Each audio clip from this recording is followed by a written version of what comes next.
പ്രിയ സുഹൃത്തുക്കളെ, സാധാരണ രീതിയിൽ നമ്മുടെ പക്കൽ എന്തെങ്കിലും ഒരു സർപ്ലസ് തുക വന്നു കഴിഞ്ഞാൽ നമ്മൾ സാധാരണ ചെയ്യുന്ന ഒരു കാര്യം എന്താണെന്ന് വെച്ച് കഴിഞ്ഞാൽ ഈ തുക കൊണ്ടുപോയി നമ്മൾ ബാങ്കിൽ കൊണ്ടുപോയി ഡിപ്പോസിറ്റ് ചെയ്യുകയാണ് ചെയ്യുന്നത്. കാരണം വേറെ ഒന്നല്ല, അവിടെ കൂടുതൽ സുരക്ഷിതമാണ് എന്നതാണ് നമ്മുടെ ബാങ്കിലേക്ക് കൂടുതൽ അട്രാക്ട് ചെയ്യാൻ നമ്മളെ പ്രേരിപ്പിക്കുന്നത്.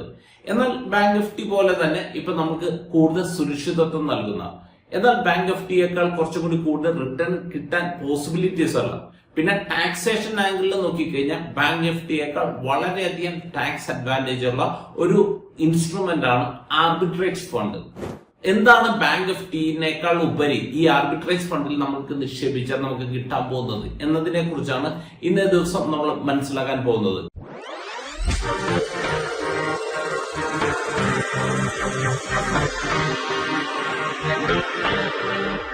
തൊമിച്ച ടിപ്സ് എന്ന ഫിനാൻഷ്യൽ വീഡിയോ ബ്ലോഗിന്റെ പുതിയ എപ്പിസോഡുമായി നിങ്ങളുടെ മുമ്പിൽ വരുവാൻ എന്നെ അനുവദിച്ച ദൈവത്തിന് നന്ദി.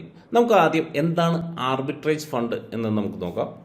നമ്മളിപ്പോൾ ഗൂഗിൾ എടുത്തിട്ട് ആർബിട്രേജ് ഫണ്ട് എന്താണെന്ന് നമ്മൾ ടൈപ്പ് ചെയ്യുന്ന സമയത്ത് ഇവിടെ നമുക്ക് കുറേ കാര്യങ്ങൾ, how does arbitrage fund work, പിന്നെ ആർബിട്രേജ് ഫണ്ട് സേഫ് ആണോ, പിന്നെ ഇത് ആർബിട്രേജ് ഫണ്ട് ബാങ്ക് നിഫ്റ്റിയേക്കാൾ ബെറ്റർ ആണോ എന്നുള്ള രീതിയിലുള്ള കുറേ കാര്യങ്ങൾ ചോദിക്കുന്നുണ്ട്. അപ്പോൾ എന്താണ് ആദ്യം നമുക്ക് ആർബിട്രേജ് ഫണ്ട് എന്ന് നമുക്ക് നോക്കാം. ഇപ്പോൾ arbitrage fund take advantage of differential price between two market to generate profit over the medium time horizon. അതായത് അതുകൊണ്ട് ഉദ്ദേശിക്കുന്നത് എന്താണെന്ന് വെച്ച് കഴിഞ്ഞാൽ ഇപ്പം നോർമൽ സിറ്റുവേഷനിൽ ഇപ്പം BSE ഉണ്ട്, NSE ഉണ്ട്. ഈ രണ്ട് മാർക്കറ്റിൽ ഉള്ള പ്രൈസിൽ, അതായത് ഒരു പ്രൊഡക്റ്റിന് തന്നെ വരുന്ന രണ്ട് മാർക്കറ്റിൽ വരുന്ന ഡിഫറൻസ് ഉണ്ട്. ഇപ്പോൾ ഒരു എക്സാമ്പിൾ പറഞ്ഞു കഴിഞ്ഞാൽ ഇപ്പോൾ കലൂർ മാർക്കറ്റിൽ 1 കിലോ തക്കാളിക്ക് 100 രൂപയാണ് എന്ന് വിചാരിച്ചോ.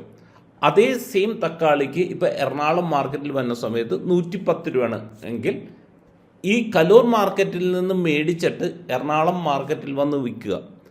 ഇതുപോലെ ഈ ഷെയർസും ഈ പറഞ്ഞ കാര്യങ്ങളെല്ലാം ഒരു സ്ഥലത്ത് ഇത്ര ലാഭം ഉണ്ടെന്ന് മനസ്സിലാക്കിയിട്ട് ഇവിടെ നിന്ന് മേടിച്ചിട്ട് അപ്പുറത്ത് വന്ന് വിൽക്കുന്ന അതിൽ നിന്ന് ലഭിക്കുന്ന ഒരു ചെറിയൊരു പ്രോഫിറ്റ് ഉണ്ട്. ആ ഒരു പ്രോഫിറ്റ് വെച്ചാണ് ഈ ആർബിട്രേജ് ഫണ്ട് എന്ന് പറഞ്ഞ ഒരു കാര്യം വർക്ക് ചെയ്യുന്നത്. അപ്പോൾ നമ്മളെ സംബന്ധിച്ച് ഇവിടെ നമ്മൾ നോക്കുന്ന സമയത്ത് ഈ ആർബിട്രേജ് ഫണ്ട് സേഫ് ആണോ എന്നതാണ് ഇപ്പം നമ്മളെ സംബന്ധിച്ച് നമുക്ക് വന്നേക്കാവുന്ന മറ്റൊരു ക്വസ്റ്റ്യൻ. ഇപ്പോൾ arbitrage fund generally come with a low level of risk to the investor because each security is bought and sold simultaneously. അതായത് ഇത് വാങ്ങുകയും വിൽക്കുകയും ചെയ്യുന്ന, അതായത് അപ്പുറത്ത് ഏകദേശം പ്രോഫിറ്റ് ഉറപ്പുവരുത്തിയതിന് ശേഷമായിരിക്കും ഇവിടെ വാങ്ങുന്നത്. അപ്പോൾ വാങ്ങി അപ്പം തന്നെ അപ്പുറത്തെ മാർക്കറ്റിൽ പോയി വിൽക്കുകയും ചെയ്യും. അപ്പോൾ അതുകൊണ്ട് തന്നെ നോർമൽ സിറ്റുവേഷനിൽ, കാരണം ഇത് ലോങ് ടൈം നിക്ഷേപങ്ങൾക്കാണ് ഏറ്റവും കൂടുതൽ റിസ്ക് ഇൻവോൾവ്ഡ് ആയിട്ടുള്ളത്.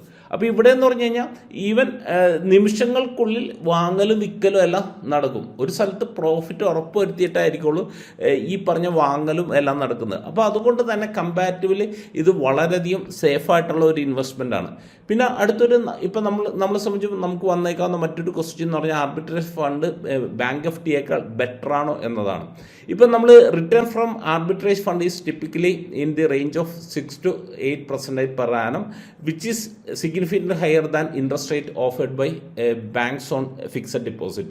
അപ്പോൾ നമ്മളിപ്പോൾ ഇവിടെ നോക്കിക്കഴിഞ്ഞ് കഴിഞ്ഞാൽ ഇപ്പോൾ നമുക്കറിയാം, ഇപ്പോൾ SBIയുടെ ഒരു ഇൻട്രസ്റ്റ് റേറ്റ് ആണ് ഇവിടെ കൊടുത്തിരിക്കുന്നത്. അതായത് നമ്മൾ ഒരു 45 ദിവസത്തിന് താഴെയാണ് ഇൻവെസ്റ്റ് ചെയ്യാനാണെങ്കിൽ നമുക്ക് ഏകദേശം 3.5% ആണ് ഇൻട്രസ്റ്റ് കിട്ടുന്നത്. ഇപ്പോൾ ഏകദേശം ഒരു 1.5 മാസം തുടങ്ങി ഒരു 6 മാസം വരെയുള്ള ഒരു കാലാവധിക്ക് 4.75% ആണ്. 180 to 210 ഡേയ്സ് ആണെങ്കിൽ 5.75. ഇതുപോലെ, അതായത് ഇപ്പോൾ സാധാരണ രീതിയിൽ ബാങ്ക് നിഫ്റ്റിയിൽ ഇപ്പോൾ വളരെ കുറഞ്ഞ ടേമിലേക്കാണ് നമ്മൾ ഡിപ്പോസിറ്റ് ചെയ്യുന്നതെങ്കിൽ ഇപ്പം നമ്മളെ സംബന്ധിച്ച് വളരെ കുറഞ്ഞ ഇൻട്രസ്റ്റ് റേറ്റ് ആയിരിക്കും നമുക്ക് കിട്ടുന്നത്. അതിനുശേഷം ടേം കൂടുന്തോറും ഇൻട്രസ്റ്റ് റേറ്റ് കൂടും. പക്ഷേ ഇപ്പോഴത്തെ ഒരു സാഹചര്യത്തിൽ നമുക്ക് അറിയാം 5 ഇയർ മേലുള്ള ഈ ബാങ്ക് ഡിപ്പോസിറ്റിനെല്ലാം പൊതുവെ കുറവ് ഇൻട്രസ്റ്റ് റേറ്റ് ആയിരിക്കും. അതിന് കാരണം എന്താണെന്ന് വെച്ച് കഴിഞ്ഞാൽ ഇൻ ഫ്യൂച്ചറിൽ ഇൻട്രസ്റ്റ് റേറ്റ് താഴേക്ക് വരാനാണ് കൂടുതൽ പോസിബിലിറ്റി. അതുകൊണ്ടാണ് ഇപ്പം നമ്മളിവിടെ ഏറ്റവും കൂടുതൽ ഇൻട്രസ്റ്റ് കിട്ടുന്നത് നമുക്ക് 400 ദിവസത്തെ FD ആയിരിക്കുള്ളൂ. അപ്പോൾ അതിനുശേഷം ഇപ്പോൾ 5 വർഷത്തേക്ക് FD നോക്കിക്കഴിഞ്ഞാൽ 6.5% നമുക്ക് കിട്ടുള്ളൂ. ഇനി നമുക്ക് നോക്കാം, ഇപ്പോൾ ആർബിട്രേജ് ഫണ്ട് ഇപ്പോൾ കഴിഞ്ഞ നാളുകളിൽ എന്ത് റിട്ടേൺ ആണ് കൊടുത്തിരിക്കുന്നത്. ഇവിടെ ഞാൻ ഇത് ആർബിട്രേജ് ഫണ്ടിൻ്റെ കാറ്റഗറിയുടെ ആവറേജ് റിട്ടേൺ, അതായത് ഇപ്പം നമ്മൾ നോക്കിക്കഴിഞ്ഞാൽ ഇവിടെ കുറേ ഫണ്ടുകളുണ്ട്. ഈ ഫണ്ടുകളുടെ എല്ലാം ഒരു ആവറേജ് റിട്ടേൺ ആണ് ഞാൻ ഇവിടെ എടുത്തിരിക്കുന്നത്. ഇവിടെ നമ്മൾ നോക്കിക്കഴിഞ്ഞ് കഴിഞ്ഞാൽ ലാസ്റ്റ് 1 ഇയർ ഇപ്പോൾ ആർബിട്രേജ് ഫണ്ട് കൊടുത്തിരിക്കുന്നത് 7.36% ആണ്. അപ്പോൾ ഏകദേശം ഒരു ബാങ്ക് FDയേക്കാൾ കുറച്ചും കൂടി ബെറ്റർ ആയിട്ടുള്ള ഒരു റിട്ടേൺ ഇവിടെ കൊടുത്തിരിക്കുന്നത് നമുക്ക് കാണാൻ സാധിക്കും. ഇനി 6 മാസം ആണെങ്കിൽ 3.57% കൊടുത്തിട്ടുണ്ട്. അപ്പോൾ ഇനി ഒരു 3 മന്ത് നമ്മൾ നോക്കിക്കഴിഞ്ഞ് കഴിഞ്ഞാൽ ഇപ്പോൾ 1.67%. അപ്പോൾ 1.67 ഇൻറ്റു 4 നോക്കുന്ന സമയത്ത് ഇപ്പം നമ്മളെ സംബന്ധിച്ച് നമ്മൾ നോക്കിക്കഴിഞ്ഞാൽ അത്യാവശ്യം നല്ല രീതിയിലുള്ള, അതായത് ബാങ്ക് FD ആയിട്ട് കമ്പയർ ചെയ്യുന്ന സമയത്ത് അത്യാവശ്യം നല്ല രീതിയിലുള്ള ഒരു റിട്ടേൺസ് ഈ ആർബിട്രേജ് ഫണ്ട് ജനറേറ്റ് ചെയ്യുന്നത് നമുക്ക് കാണാൻ സാധിക്കും. പിന്നെ ഇവിടെ ഈ ലോങ് ടൈമിലേക്ക് പോകുന്നതെന്ന് പറഞ്ഞു കഴിഞ്ഞാൽ ഇപ്പം നമുക്കറിയാം ഏകദേശം ഒരു 2 വർഷം മുൻപ് എല്ലാം ബാങ്ക് FD ഇൻട്രസ്റ്റ് റേറ്റ് എല്ലാം വളരെ കുറവായിരുന്നു. അന്ന് ഏകദേശം നമുക്ക് ഈ 7% ഒന്നും ബാങ്കിൽ റിട്ടേൺ ഒന്നും ഉണ്ടായിരുന്നില്ല.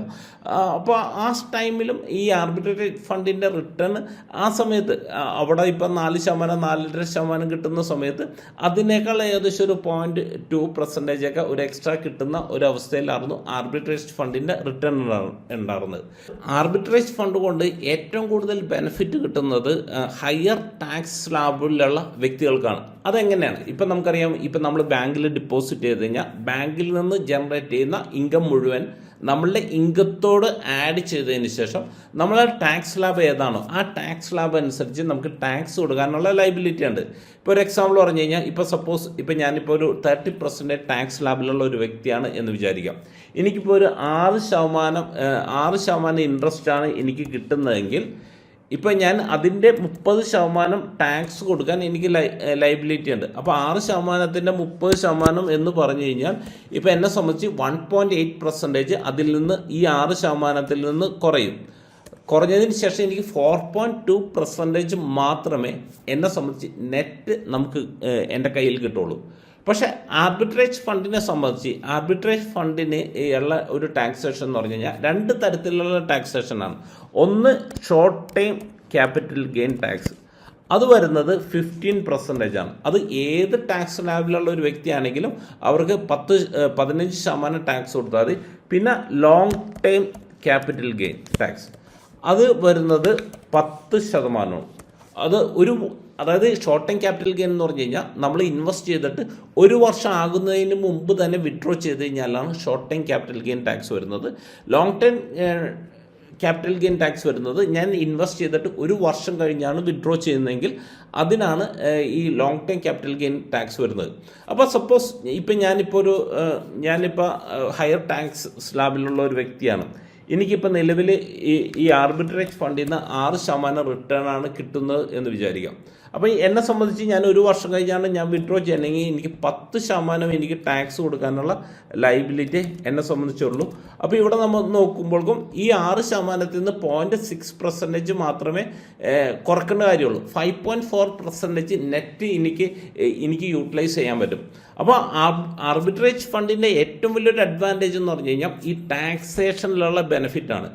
സപ്പോസ് ഒരു 15% ടാക്സ് കൊടുക്കേണ്ട ഒരു സിറ്റുവേഷൻ വന്നു കഴിഞ്ഞാലും ഇവിടെ ബാങ്ക് FD ഇപ്പോൾ ഒരു ഹയർ ടാക്സ് സ്ലാബിലുള്ള ഒരു വ്യക്തിക്ക് 4.2% ആണ് കിട്ടുന്നതെങ്കിൽ ഇവിടെ ഏകദേശം ഒരു 5.1%, 1% കൂടി ഒരു എക്സ്ട്രാ റിട്ടേൺസ് ജനറേറ്റ് ചെയ്യാനുള്ള പോസിബിലിറ്റീസ് ആർബിട്രേജ് ഫണ്ടിലുണ്ട്.